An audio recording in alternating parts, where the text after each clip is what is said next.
This is the fight for Errol Spence. The study when he's scouting Terrence Crawford.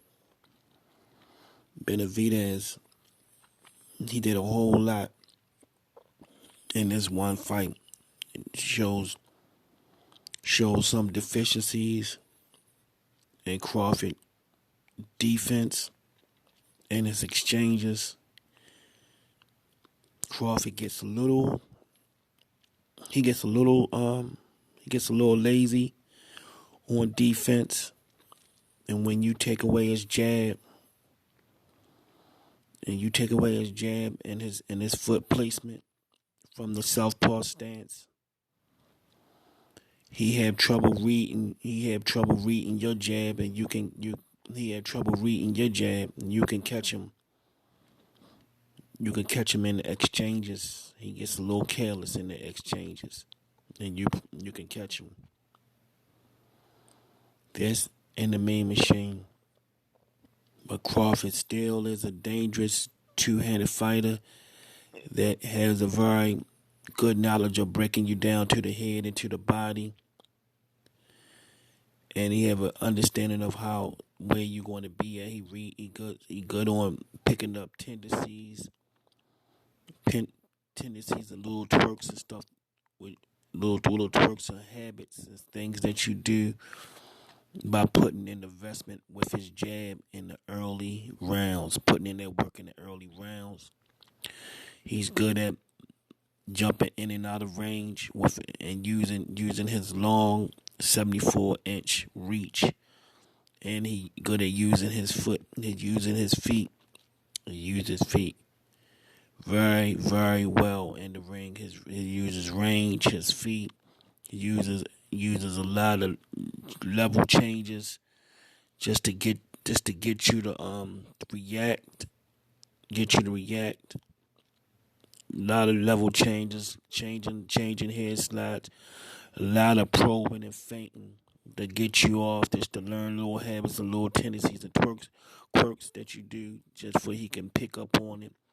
But he constantly pumps that jab to the head and to the body. He throws it at different angles just to make you drop your hands and move your head and see where you like to be at certain times when you in the middle of trying to slip and get out of the way of punches. He dials that in, but he also, if you counter that jab, that slows up his process, and sometimes that forces him to engage in throwing punches where he's really not set to really throw punches and get out the way. And if you can make him modify his jab a little bit, he will make mistakes, and you can catch him.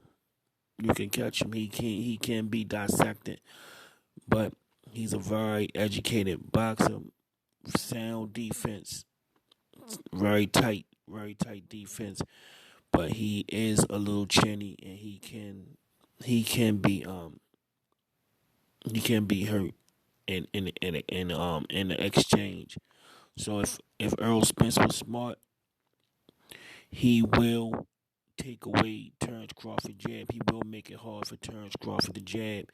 When he throw that jab, sometimes it don't come back home. When he throw that jab, come over top of it, feint him to the head, to the body, work his body, and counter his jab, and you would and push him, make him use his legs more than he want to. You will get a Crawford exchanging with you. You will get a Crawford exchanging with you, and that's not the best Crawford. If Errol Spence, let me say it again. If Errol Spence come over top of his jab, counter his jab, Crawford have a tendency, once you counter his jab, he got a tendencies of getting frustrated and throwing punches when he's not really set to throw punches, and his defense is not that tight. You can force him to do things he don't want to do, and make Crawford look like not like himself, not one of his scrimps. It's just throwing punches in exchange when he's not ready. Because he like to dial in at the couple of rounds after he done figured out all your tendencies. But if you stop his jab, that cuts off his process of doing that, and he start exchanging, and that's why he always get caught before he dial in all the information into his computer. So he do have his deficiencies that you can capitalize on if you stop the process, and you stop the process of going to his body and taking away his jab, making it hard for him to throw his jab. He can't dial in all the information, so he gets to exchanging. He gets to exchanging. Go to the body, take away the jab, and you got a different Terrence Crawford. Those are keys to beating Terrence Crawford. Hit that thumbs up and support the channel. This is Wood, and I know boxing.